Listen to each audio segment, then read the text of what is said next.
Ashama akkam jirtu kabajamtoonni ordoftoonni kaayyoo YouTube nagaa keessanii ay nagaa hooti galata waaqiyyo kaayyoo YouTube subscribe gootanii kan hordofaa jirtan guddaa galatoomaa isiniin jechaati warri mana kanaaf haaraa taatan hundumti keessanuu subscribe gochuudhaan mallattoo notification sana tuqaa viidiyoon ani gallakkisu yeroo kamiyyuu jechuudha saffisaa simbiraga yaada qabdanis komentii jalatti naa barreessan na jajjabeessaa akkasuma immoo yeroo kamiyyuu viidiyoo simbiraga ilaaltan like gochuudhaan jalqaba like ana like baay'ina fayyadaa jechuudha like godha komentii barreessaa warroonni immoo subscribing goone subscribe godha daai wada viidiyoo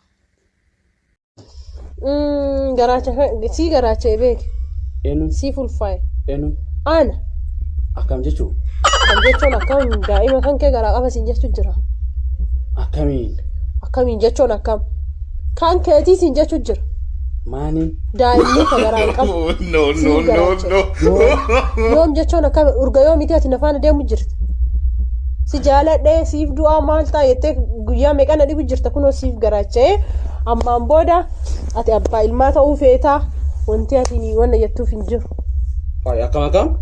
Akkam gaafii maana gaafatta waan siin jedha jettee kubbaaluu malee.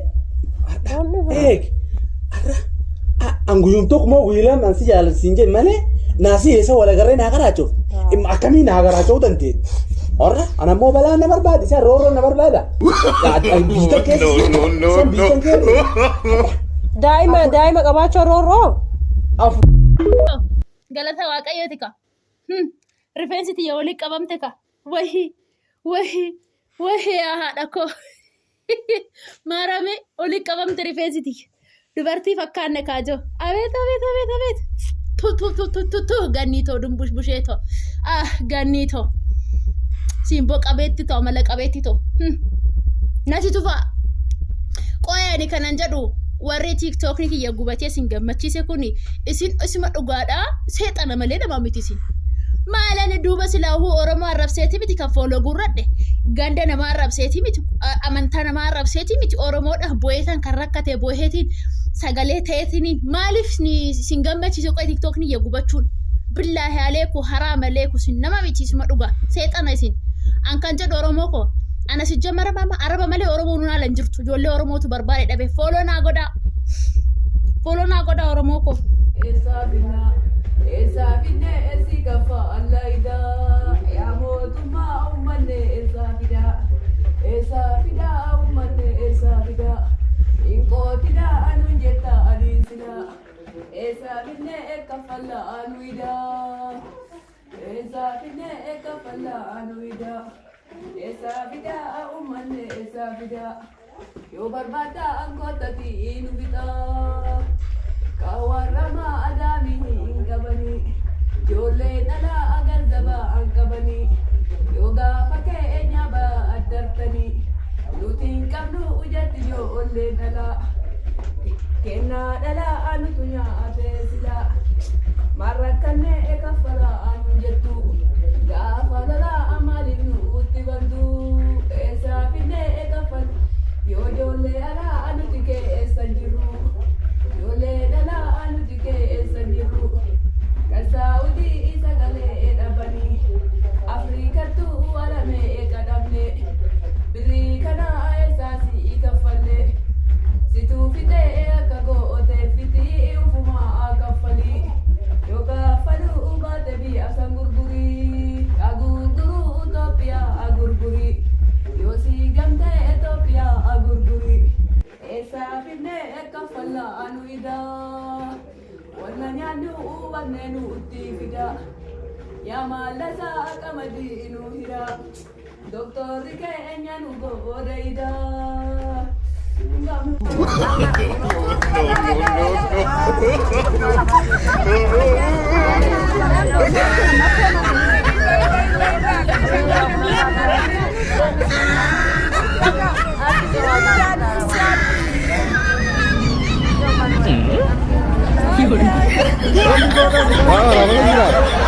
ነው ከስር ተሰራ ከላይ ተደረበ ምሰሙ ከሆነ ስሙ ማሰሙ ከሆነ ቅሊንጦ ግቡ። እኔ ምን አገባኝ? እናንተ መላጣ ሆናችሁና ሁሉም መላጣ ይመስላችኋል።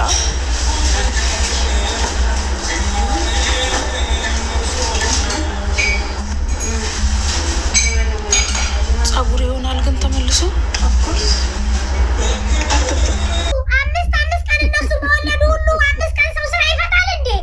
ምን አይነት መንጦልጦል! 5 ቀን ፈጣሪ በሚያውቀው እስቲ ቁጠር። አሁን ማዕዚ ወለደች 5 ቀን፣ ቱቱ ወለደች 5 ቀን፣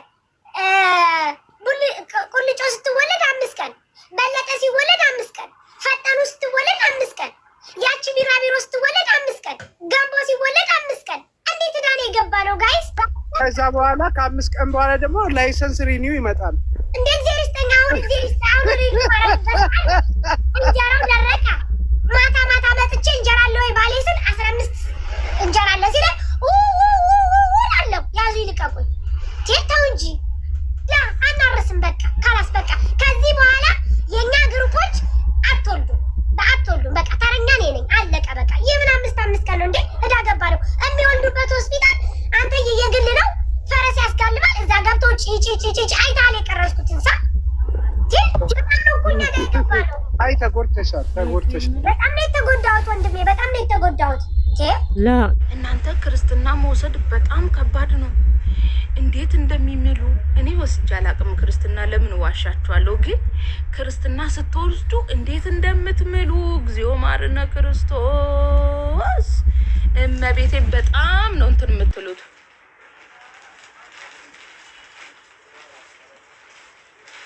ባለፈው ስመጣ ገለመጥሽኝ።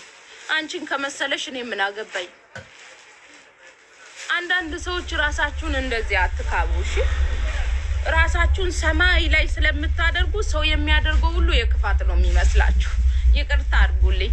የሆነ አንዳንድ ሰዎች በነገራችን ላይ ራሳችሁን በጣም ነው የምታካብዱት። ስታካብዱ ራሳችሁን ከሰው በላይ ስለምታስቡ ሰው የሚያደርገው ሁሉ መጥፎ ነው የሚመስላችሁ። አም ሶሪ፣ ይቅርታ አድርጉልኝ።